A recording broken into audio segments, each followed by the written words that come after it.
Hello, I'm Ryan Turner, Artistic Director of Emmanuel Music, and I'm here with Julian Grant. We just finished a rehearsal on his piece, Salt, that we are premiering this Saturday night. Julian, nice to have you here. It's a huge pleasure to be here, and I'm kind of watching these rehearsals and thinking, is this quite what you had in mind when I was asked to write a piece for you? Well, it's funny because I didn't know.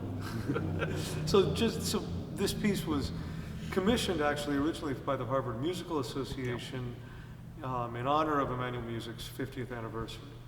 And we had a private premiere at the Harvard Musical Association last April, and we were so enamored with the piece and thought, what a shame if it was only a private premiere and we needed to have a public premiere. So we were able to get the band back together, as it were, minus the cellist. We had to replace the cellist. But to your point, I didn't know what to expect.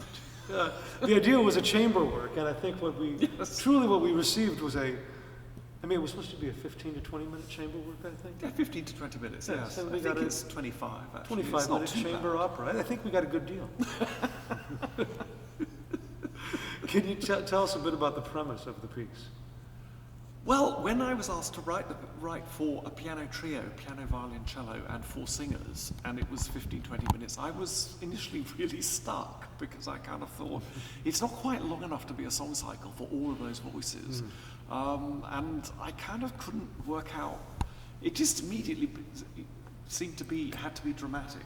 You know, there had to be kind of interaction between the four characters. And funnily enough, can you believe 25 years ago, I actually wrote an opera that had 4 singers in it, SATB singers, and it was a telling of a folk tale, of a Corsican folk tale this time. And it's been done a few times, and it's always had slightly uncomfortable bedfellows, because it's 45 minutes long.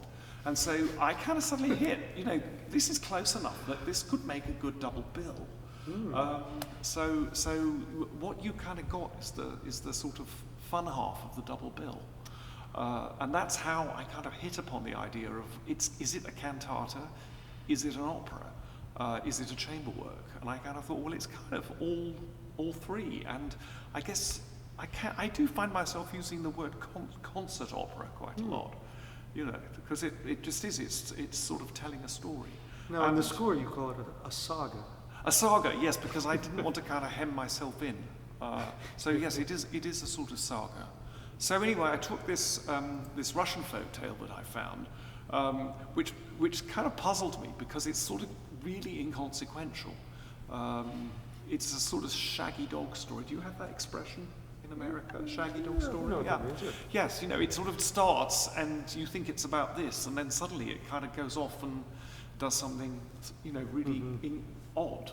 And I kind of thought, is there a deeper meaning here? And I think there probably isn't, but I think it's quite fun trying to kind of winkle one out. And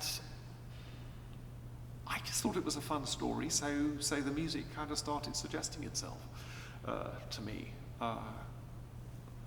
What I did do, which was quite funny, was that I prepared the libretto myself from the folk tale, and initially it had all the original Russian names of the characters, and there were 3 sons, as in the original story. And I almost got to the very end of the sketch of the piece. It was a real pain, actually, because I kind of conceived the main character for a tenor.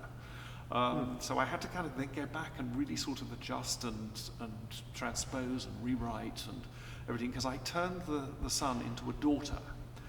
So there's a wayward daughter, simply because I've got 2 daughters who are kind of ferociously political young ladies, and all I had in the back of my head was they're going to say there really isn't enough female representation in this piece.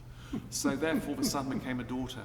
And that kind of came up with sort of various narrative problems and surprises, because it's quite a stock fairy tale in some respects, and there's a princess, and the main character abducts the princess, and I kind of thought that kind of doesn't sort of make sense that if I turned the princess the abducted princess into a prince, does that really, I don't know, couldn't kind of see it. So I kind of figured, hey, it's the 21st century, let her abduct the princess and let those two girls get married. So it kind of brings the story up to date with a contemporary, more contemporary twist. So you took this Russian folktale by Alexander... Well, it's collected by Alexander Afanaseyev, who is the sort of Russian Brothers Grimm, or Brother Grimm. Yeah. And so when you were writing the libretto, I'm very curious about your own creative process, taking this collection of fairy tales, and then somehow, what is the process that makes it Julian Grant's libretto? And how much do you change? I mean, you mentioned the characters, but in terms of language. Just turning a story into a libretto.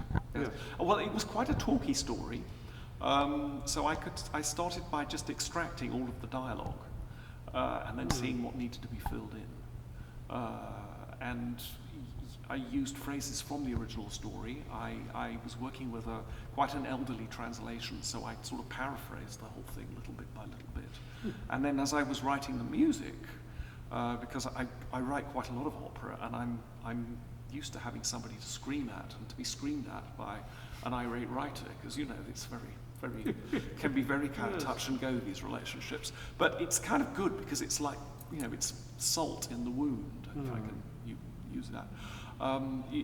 It makes you kind of think, and it makes you retrench your ideas. So there's something curiously frictionless about being your own librettist, because you're kind of thinking, well, I can just change that, then, can't I? And then you're thinking, yeah, but that's kind of no fun. You know, I want a bit of pushback.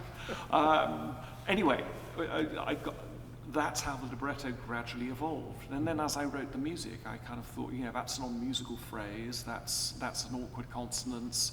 I want a top note there, I need an R vowel in order to, you know, drop the jaw and be able to sing a top note. And that was kind of quite fun. I've written works with some librettists who sort of don't quite get that concept. So that was a relief. Anyway, that's how that creative process came. I think with the music, so much of the sort of rhythm comes from the words, and also from the very naive storytelling. It's very pictorial, and it's very direct. I wasn't really writing a piece for children particularly. I just wanted to kind of tell a frivolous, fun story, because I guess I should say that I wrote most of the piece about a year ago in the winter of 2020, which was an extremely grim time. You know, COVID was not going away. We had the build-up to the election. And I noted that so many of my composing colleagues were sort of writing these kind of quite big statements about my plague and I just thought, that is something I never want to listen to at the moment. I want to just write something that's fast, fantastical, light-hearted, and fun, because I really felt that I needed it. So it was kind of therapy for me to write something quite so operetta-ish, if you like. And I hope that kind of fun and enthusiasm that will catch the audience. Well, I think it's appropriate. This is Emmanuel Music's, other than our cantatas, this is our first live performance with an audience. Right. And I do think, I mean, the program starts in a somewhat meditative, serious vein with there's Bach, and there's Gabriel Lina Frank, the folk songs piano trio, but I think this will be such a welcome balm in a way, something that is entertainment and fun, and also so cleverly written. I want to go back to something you said about the singers, because do you, in your own writing, when you receive a commission, are you often writing with a particular singer in mind? And if so, what was this process like? Of course, you didn't know any of these singers. No. That was quite tricky. That was quite tricky, actually. Yes. It depends. Sometimes it's impossible. Sometimes, yes, I get somebody from the word go, who we know is going to create the major role in a piece. And then that's always very fascinating. You know, when we did the Burke and Hare opera in Boston, I mean, I had written sort of chunks of it, but when we got that great tenor William Burden on board, I was able to kind of go over it with him and say, look, you know, tell me more about your voice. I mean, I'd heard him sing, obviously, but you know, tell me what you like, what's comfortable, what's a good range for this syllable, for this. I find all that really fascinating, actually. And so that was an example where that could happen. With this, I just figured, well, none of these roles are sort of particularly sort of huge barnstorming solo roles, maybe apart from you know, the role of the daughter. But it's a shortish piece, so nothing is too heavy. And nobody has come up to me in rehearsals and said, look, you know, I actually really don't like this, you know, or this is really awkward, and if they did, I would, you know, if I said fine, we'll change it, you know. You know, we did. We changed. I changed a little bit of tessitura here and there for a couple of the singers, just for notes that were not quite comfortable and stuff. But that's part of the game, you know. It's part of the game. It's a live art form, opera, and you know, I just sit at a desk and write the stuff. I mean, I certainly couldn't get up here and, you know, memorize it and then act it out. I just don't know how they do it. I mean, I don't have that sort of brain to do that. Well, and of course, the first time we did it, we had 3 rehearsals on it. Yeah. And it was with scores, and it was a new piece. Oh, sure, no. And so now to be able to revisit this and have the singers in some places off book and a little bit more stage business and acting it out. I mean, for me, it's great to be able to see it and watch it all come to life and to hear what's happening at the score at the same time. Can you speak a little bit about the writing for the piano trio? We've been talking so much about the singers and the text. Sure. What's your approach to writing for the piano trio, and what is its role?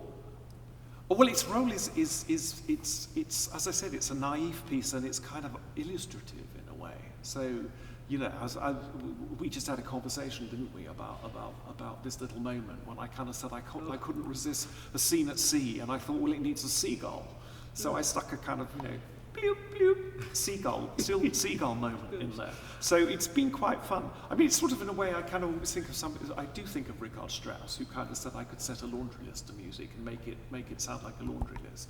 You know, it's sort of in this for a light-hearted, fun piece. It's kind of fun to have that kind of parody and energy and stuff. So I treated the piano trio a bit like a kind of, I thought, well, that's my orchestra. That's my opera orchestra in a pit, and so how many different sort of sounds can I get out of those 3 instruments?